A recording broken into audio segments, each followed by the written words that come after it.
All right, to the Jeb Jolt. Former Florida Governor Jeb Bush is walking back comments he made in a new book after they put him at odds with his own protege over immigration reform, saying that he now agrees with Senator Marco Rubio's proposed pathway to citizenship, provided it deters others from coming here illegally in the future. But can that be done? To Next Generation TV director and former Congressman Allen West. Obviously a bit of a schism here, Allen. Yes. That is a big concern of Jeb Bush. That is a big concern of yours. Did Marco Rubio's plan allay those concerns? Well, I think one of the things you have to look at is the change in the tone of the book and the tone of what you saw today. So obviously, Jeb Bush will probably be running for president.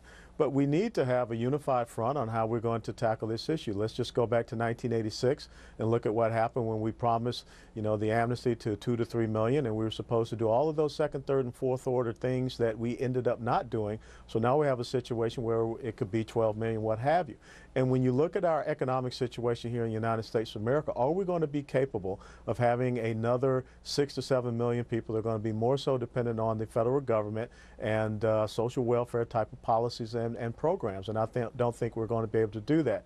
So what I would suggest is a multi-phased operation, 3 to 4 phases, and have different type of tasks that we want to have, and then have measures of effectiveness for each phase, and then the transition to the next phase. The most important thing is we cannot continue with the taxpayer benefits.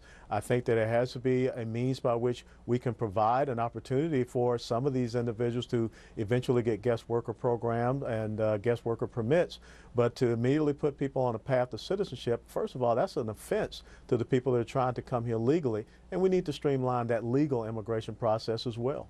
Congressman, while I have you here, what did you make of all these illegals who were being detained for various violations, some minor, others maybe a little bit more substantial than minor, released days, weeks ahead of sequestration cuts, and not a single cut had gone into effect?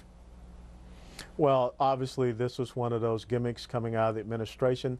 They did not have to be released, but it's part of that leadership by fear-mongering, which some people believe is a useful tactic.